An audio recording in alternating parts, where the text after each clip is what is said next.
Hi, I am Jennifer Harder, your financial educator.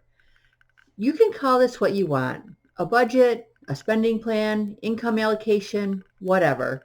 But this is the way millionaires and billionaires allocate their income or revenue. You want to start by writing down the following words: savings, investing, play or fun, giving or tithing, education, and living expenses. These are going to be your buckets. Now, you can choose how and in which way to use these in your life. Many people like to use the envelope system, the jar system, piggy banks, or separate bank accounts under a primary bank account number.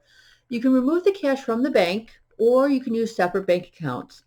When using separate bank accounts, you could either automatically or manually transfer the funds to each account.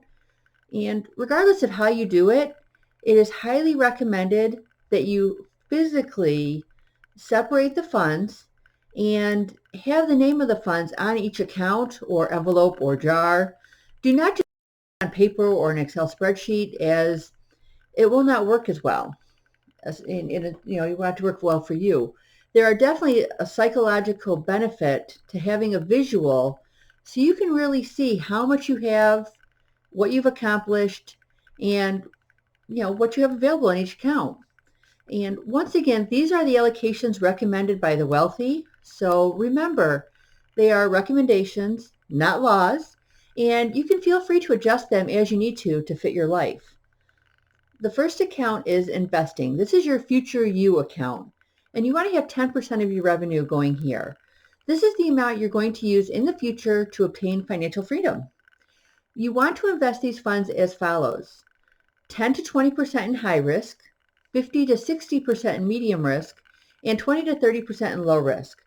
We will discuss risk levels in a future video, but the important thing to know right now is to invest based on your personal risk level. Do not invest in something just because it's recommended on television or because you think you are supposed to. If you're a risk taker, invest a little more in the high risk investments. If you are risk adverse, invest a little more in the low risk investments. Risk tends to correlate with reward. So the higher the risk, the higher the potential reward, but there's also a higher chance that you could lose everything. This is why diversification is so important. You do not want to build up a fortune in a high risk investment and then lose it all. By keeping a diversified portfolio, you will protect your future while potentially benefiting from the potential rewards of a high risk investment. Do not get greedy or swept up in the euphoria of a winning streak. This is the surest way to lose everything. Next, we have play. And once again, this is 10% of your income. And these are funds for you to have fun.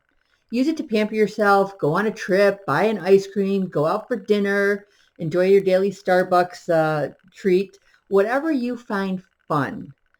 Next, we have education, which is investing in yourself. And once again, 10%. These are funds to use to learn something new. This includes membership fees for clubs, to pay educational loans, attend conferences, buy a book, take lessons, learn a new skill.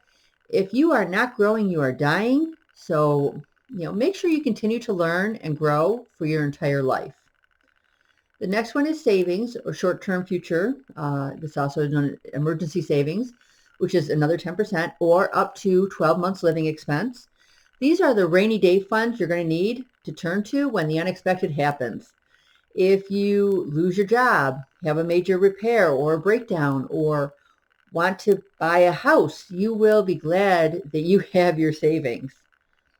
Ideally, you'll have a separate savings account for planned major life events like a wedding, baby, dream trip, house, etc. But if not, make sure you at least have enough in here, especially to begin with. Then we have investing in others, which is tithing or giving, 5%. This is the money you give away, whether you call it tithing, donating, or any other term.